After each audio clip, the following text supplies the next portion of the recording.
पैसा छोड़ो, हमारे को पूछा तक नहीं भी किसी मरे हो बचे हो, कहाँ हो तुम, रहते हो कहाँ, नहीं रहते हो कहाँ। शहीद नहीं समझते इनको, तो एक समझते हैं भाई ये फालतू आदमी है, मर गया क्या, हमारा क्या बिगड़ा है। मेरी राम राम, मैं हूँ सुनील पांचाल, सीधा जुड़ गया मैं इस वक्त थारे के भाई असंध हल्के के गांव उपलाना है। उपलाना के गौशाला अड्डे पे हम खड़े हैं। एक बार आपने बोर्ड दिखा दिया, शहीद दरबारा सिंह सन ऑफ लखा सिंह, गांव उपलाना। और भाई जो जम्मू कश्मीर के पूंछ सेक्टर में 9/7/2001 में शहीद हुए थे, उसके बाद उसके परिवार की कैसी हालत रही, किसी ने कोई नहीं सुध ली, ना कोई मंत्री आंदा। कई बार तो आज़ादी के इस उत्सव पे जो मनाया जावे उस पे शहीद परिवार ने बुलाना भूल जाए। मान सम्मान की तो बहुत दूर की बात है। आज हम आपने ये तस्वीर दिखावांगे। उपलाना गौशाला अड्डे पे एक गेट बनाया था शहीद दरबारा सिंह के नाम पे।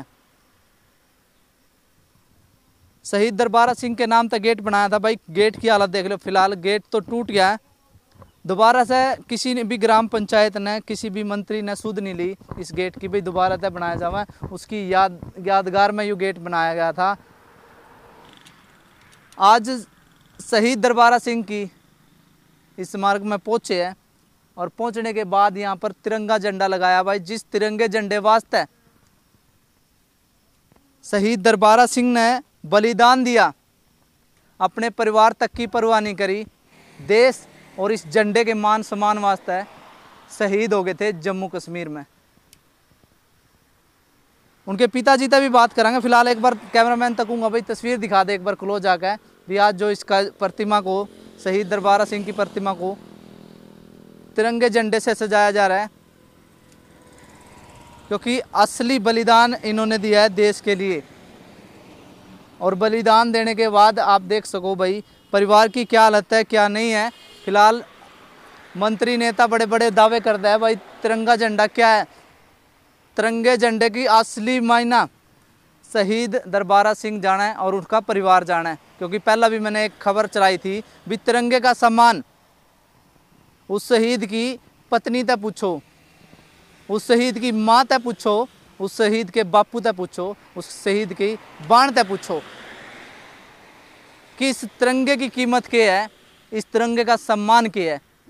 एक क्लोज सी तस्वीर में आपने दिखा दूंगा। ये देखो भाई, इस तरह से शहीद दरबारा सिंह है, आपके बेटे थे। कोई सुविधा सरकार की तरफ आज तक आपने मिली? कुछ नहीं जी, कुछ नहीं सुविधा। जो 2.5 लाख रुपए हमारे को सरकार ने पहले जो कहते थे हम 10 लाख देंगे, चटाला की सरकार थी जब, तो बोले हम 10 लाख हरियाणा सरकार की तरफ से देंगे, तो हमारे को दिया 2.5 लाख।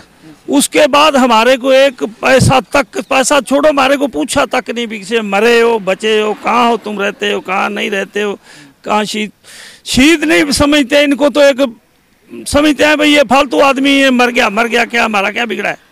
फालतू समझते हैं शहीद। एक स्टेजों पे बोलते हैं हम शहीद का हो गया शहीदों के लिए। ये विधानसभा स्पीकर आए थे, उसकी सुरक्षा वास्ते लाखों करोड़ों रुपया खर्च कर, लाखों करोड़ों कर दिए।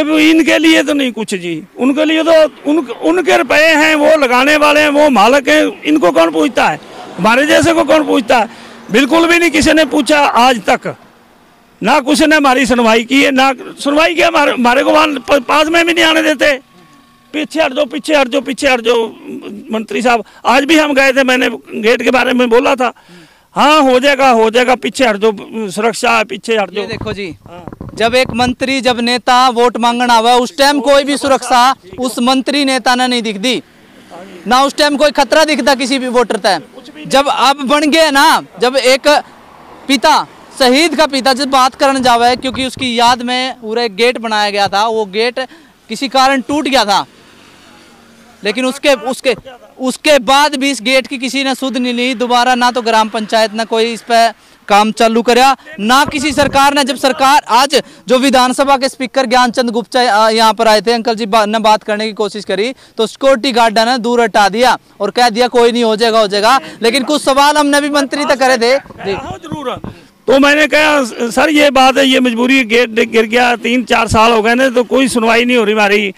हाँ जी, हो जाएगा। इतनी बात चलते चलते ने बोला, ये नहीं भाई मैं बात सुन लूँ, मैं आया हूँ, जो वो आया मजबूरी के लिए आया तो मैं उनकी बात सुनूँ आराम से।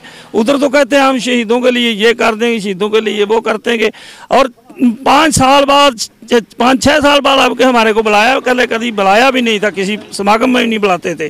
पहले शुरू में बुलाते रहे, उसके बाद नहीं बुलाते। और उसके बाद जो आपको बुलाया था, आज बुलाया था, आज बुलाया था। मान सम्मान करे? हाँ करे, शॉल दिया हमारे को। हाँ जी, आप उसमें ज्ञानचंद ने दिया, आप खुद। अच्छा, सोल से आपको सहारा मिल जाएगा? देखो जी, ये तो एक कहने की बात है। ठीक है, उन्होंने सम्मान किया, हमने ठीक है मान लिया भाई, ठीक है सम्मान किया मंत्री जी ने। और क्या सारा है, सारा तो जो कुछ सारा देव सारे वाली बात है, आप समझदार हो, ये सारे थोड़ा होते हैं। ये तो एक बुलाने वाली बात है। आए जी, उनको सम्मान किया, उनको छौल दे दिया, उनको अपने लिए वो चांदी के बन रहे हैं, तो दूसरों के लिए छौल, ये सिर्फ और कुछ नहीं। और आज जो तिरंगे से स्मारक को सजाया जा रहा है, क्या कुछ कहेंगे? कह रहे बहुत बढ़िया है जी, जिन्हों भाइयों ने आके ये काम किया है, जिन्होंने ये आके झंडे लगाए हैं हमारे बेटे की, हमारा नहीं सबका है वो बेटा, मेरा बेटा नहीं, सब सारे देश का बेटा है वो, हरियाणा प्रांत का बेटा है वो। तो उनके हम तो उनका बहुत आभारी है, उनसे बहुत अच्छा किया उन्होंने हमारे लिए, तो सबसे ऊपर है वो, जो इतनी दूर से आके जो हमारा सम्मान कर रहे हैं हमारे बच्चे का, हम तो उनको बहुत अच्छा समझेंगे। हम हमारा क्यों समझेंगे उनको? बिल्कुल जी, बिल्कुल। देखिए, अगर कोई भी शहीद देश वास्ते शहीद होया, कोई भी फौजी, उसका मान सम्मान, उसके परिवार का मान सम्मान करना और दुख तकलीफ में उसका साथ देना हमारा सबका फर्ज है। हमारे जितने भी भारतीय नागरिक इस खबर ने देखा, सारा तो अपील है।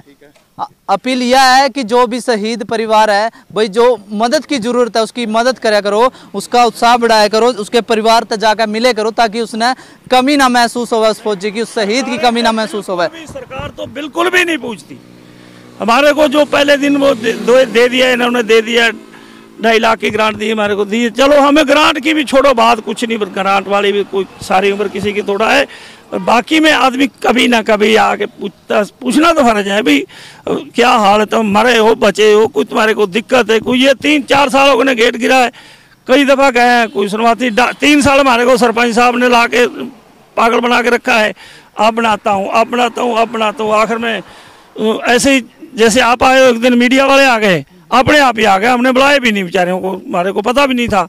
तो बोला भाई आपके पास मीडिया वाले क्यों गए? मैं कहा भाई हमने तो बुलाया नहीं, आए हैं तो उनको बताया हमने। सरकार देओ नहीं, मीडिया वाले घर पर जाओ नहीं, हालत दिखाओ नहीं।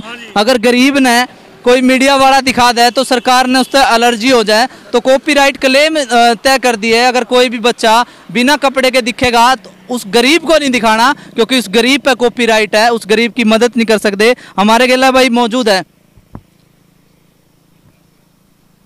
इनेलो के नेता मौजूद है, क्योंकि अभी अंकल जी ने बात करी थी, भी इनेलो की घोषणा थी। अंकल जी, इनेलो की घोषणा थी 10 लाख की। हाँ जी जसवीर जी, क्या कुछ कहना चाहोगे? 10 लाख की घोषणा की गई थी शहीद परिवार वास्ते। तो ये आदरणीय हमारे मंत्री जी जो थे संधू साहब, वो उस टाइम मंत्री थे, उन्होंने घोषणा करके गेट बनवाया था। और यहाँ हमारे भाई का, ये लखा सिंह का सपुत्र जो शहीद हुआ था, मेरे भाई का एक क्लासमेट है, हमारा प्यारा भाई था। उस टाइम में शहीद का ये जो दरवाज़ा बनाया गया था, इसका एक दिन ट्रक एक्सीडेंट में मतलब इसको घेर दिया गया। उसके बाद कई मरतबा मिलने पर बात हुई, भाई ऐसे ऐसे आप वहाँ हमारे शहीद का गेट था और उसको गेट को पुनः स्थापित करें। किसी ने उसके बारे में ध्यान नहीं दिया। जब ऐसा कोई प्रोग्राम होता है जब तो उसका ध्यान कर लेते हैं, अन्यथा हम रोज़ यहाँ से जाते हैं, हम सलाम करके निकलते हैं। देश की आज़ादी के लिए हमारा भाई जी ने प्राणों का न्यौछावर। आज ये झंडे जो फहरा रहे हैं, ये झंडे आप सोचते हो क्या कोई हवा से नहीं झंडा फहराता? ये झंडे फहरते हैं इन शहीदों की सांसों से, जिन्होंने अपने प्राण न्यौछावर कर दिए, उनके सांस से ये झंडा फहराता है ना। जो ये हवा से नहीं फहरा रहा, हमारे शहीदों के सांसों से ये झंडा फहराता है। हम सलाम करते हैं अपने शहीदों को और प्रणाम करते हैं। जिस प्रकार हमारी सरकार के अंदर शहीदों का मान सम्मान था, उसी प्रकार से अब तो आप देखो, ये फौज को भी कह रहे हैं कि 4 साल के अंदर हम फौजियों को भी हटा देंगे। क्या अग्निपथ योजना लेकर आए हैं? या फौजियों के ऊपर लागू है? ये फौजियों के पेंशन कटने के ऊपर लागू है? क्या ये देखते नहीं, मान लिया फौजियों के माँ बाप भाई बहन जिंदा हैं। हरियाणा विधानसभा के स्पीकर ज्ञानचंद गुप्ता आए थे, एक लंबी लिस्ट ले रहे थे, हर घर जल, बहुत सारी स्कीमें उन्होंने बताई, भाई कामयाब होगी। लेकिन जब हमने उनसे सवाल किया भी धरातल पर आप हमारे साथ चलिए तो हम आपको सच्चाई दिखाएंगे। जो प्रधानमंत्री आवास योजना की बात करते हो, बड़े बड़े आप बैनर लगाकर उस पर करोड़ों कॉलोनियों के दावे करते हो, हम दिखाते हैं भी असली गरीब कौन है और कॉलोनियाँ कितनी मिली है। तो उस पर उनका जवाब नहीं आया, बौखला गए, भागने की कोशिश। ऐसा जवाब इन लोगों के पास कुछ नहीं आता।